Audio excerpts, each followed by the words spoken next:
In Atlanta, a quiet black mother is stopped by police, her dignity shattered, as officers humiliate her without cause. One phone call to her son, a city commissioner, sets off a chain of events exposing systemic racism and sparking a citywide reckoning. What happened next would shock even the most hardened. But let's begin. On a tranquil evening in downtown Atlanta, the streets were beginning to wind down. The hum of the city softened as commuters disappeared into their homes and shopkeepers closed their doors. Streetlights cast a warm, golden glow on the pavement, illuminating the scattered late-night wanderers. Among them was Marie Jameson, a dignified 55-year-old black woman with an air of quiet strength. She walked with purpose, her modest canvas tote bags filled with groceries swinging gently at her side. Her dark hair was flecked with silver, her posture upright, her movements deliberate. Marie's thoughts drifted as she walked, her mind occupied with images of her son, Andrew. He had made her proud as a city commissioner, dedicated to justice reform, tirelessly working to hold the system accountable. She often thought about his bold speeches and unyielding resolve to make the city safer and fairer for everyone. A soft smile tugged at the corners of her lips as she imagined him as a boy, endlessly curious, his dreams already big enough to touch the stars. Lost in her memories, Marie didn't immediately notice the patrol car slowly trailing her, its headlights creating elongated shadows in her path. The low hum of the engine was barely audible over the rustling of her steps. It wasn't until the car came to a sharp halt and two white officers stepped out that she became aware of their presence. "Ma'am, stop right there," one of them barked. Officer Carter, the taller of the two, approached briskly, his tone clipped and commanding. His partner, Officer Davis, followed closely, his hand already resting near his holstered gun. Marie froze, startled by the sudden confrontation. Her grip on the bags tightened as she turned slowly to face them. Her heart began to race, but her expression remained composed. "Is there a problem, officers?" she asked, her voice calm but tinged with unease. The slight tremor betrayed the growing knot in her stomach. Carter's eyes narrowed as he replied. "We got a report of suspicious activity in the area. You matched the description. Mind showing us what's in those bags?" His words were sharp, almost rehearsed, and his accusatory tone hung in the air like a challenge. Marie's breath caught for a moment. She glanced at the bags she was holding. Apples, bread, a carton of milk, and a few other essentials. Suspicious activity? Matching a description? The phrases felt like vague pretexts she had heard too many times before. Her pulse quickened, but she maintained her composure, even as an icy chill crawled up her spine. "I'm just walking home," she said cautiously. "These are my groceries. There's nothing suspicious here." But the officers weren't interested in her explanation. Davis stepped forward, his presence more aggressive now. Without waiting for her consent, he grabbed her arm firmly, pulling her a step closer. "Ma'am, we're gonna need to pat you down," he said flatly, as though it were a foregone conclusion. Marie stiffened, pulling her arm back slightly, but not forcefully enough to resist.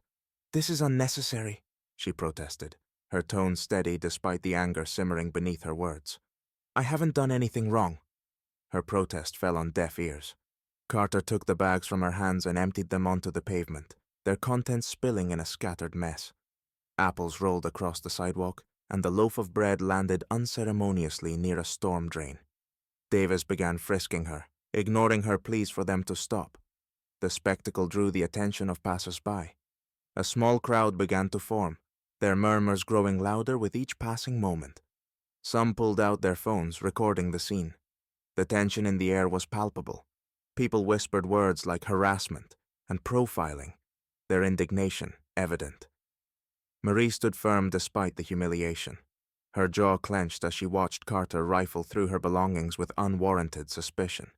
She lifted her chin, her voice calm but resolute. "You're making a mistake," she said. Carter ignored her, his expression hardening as he rummaged through the last bag. Meanwhile, Davis stepped back, his cursory search complete, and exchanged a smug glance with his partner. To them, she was just another subject to control, another suspect to subdue. But Marie's dignity remained intact. even as the contents of her life lay scattered at her feet and the eyes of strangers bore witness to her public shaming. She refused to let the officers see her break. Little did they know, their actions were about to set off a chain of events that would expose their prejudice for the world to see. The streetlights cast a harsh, unforgiving glow over the scene, their illumination creating sharp contrasts on the pavement and making every movement starkly visible. The quiet of the evening was broken by a cacophony of murmurs as neighbors peeked out of their windows or stepped onto their porches, drawn by the commotion. Shadows moved behind curtains as people cautiously observed, while others braved the night air to get a better look at what was unfolding. Among them was Keisha, a spirited 26-year-old activist who had been an outspoken critic of police misconduct in the community. She recognized the signs of an unjust encounter the moment she saw the two officers surrounding Marie. With her ever-present smartphone in hand, Keisha pushed through the small crowd that had gathered. "This is harassment!" she shouted, her voice cutting through the murmurs like a blade. Her words seemed to electrify the onlookers, some nodding in agreement, while others pulled out their own phones to record.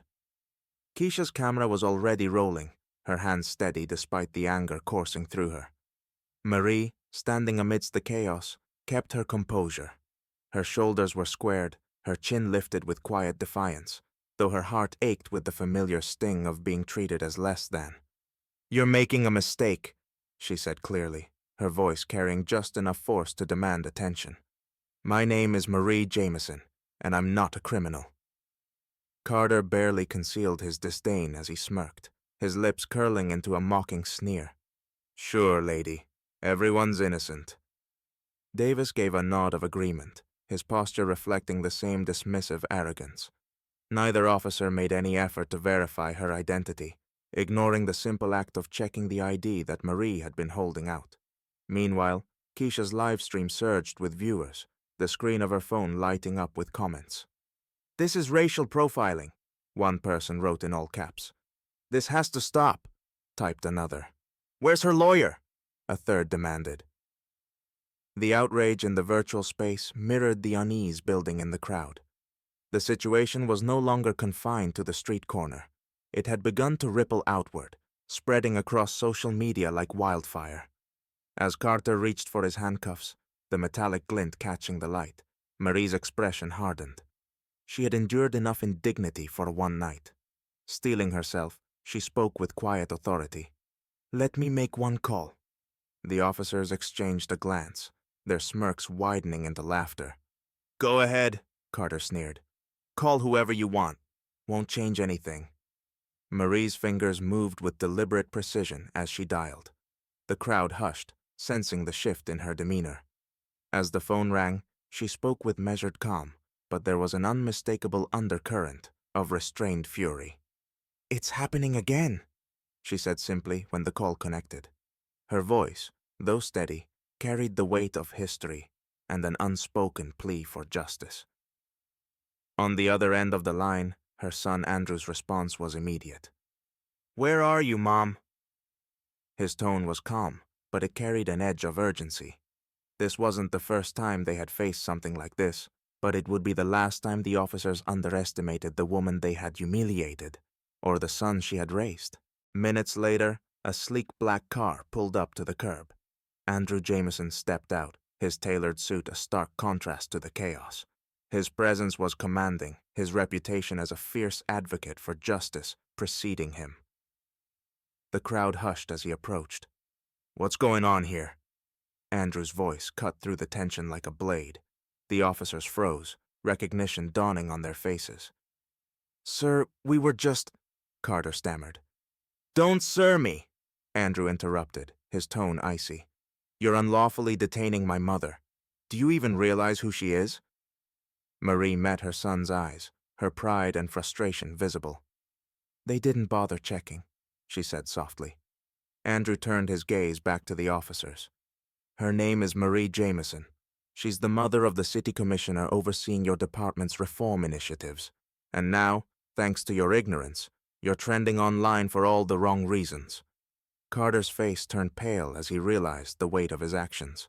Davis muttered an apology, fumbling to gather the spilled groceries, but Andrew wasn't done. Don't think this ends here, he said firmly. I'll see you both in my office first thing tomorrow. By the next morning, the incident had gone viral. News outlets replayed the footage, sparking citywide outrage.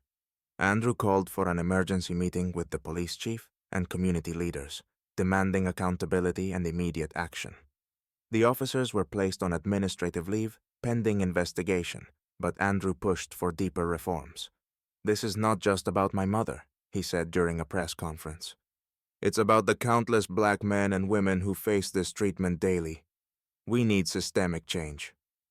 Marie stood beside him, her quiet strength radiating through the cameras. I hope my story reminds us that no one should be judged by their skin color, she said. We all deserve respect. In the weeks that followed, Andrew spearheaded new training programs for the force, emphasizing de-escalation and racial sensitivity. Marie, meanwhile, joined community panels, using her experience to advocate for fairness and equality. The officers' stunned faces became a symbol of a reckoning, a reminder that change often begins with uncomfortable truths and unwavering courage.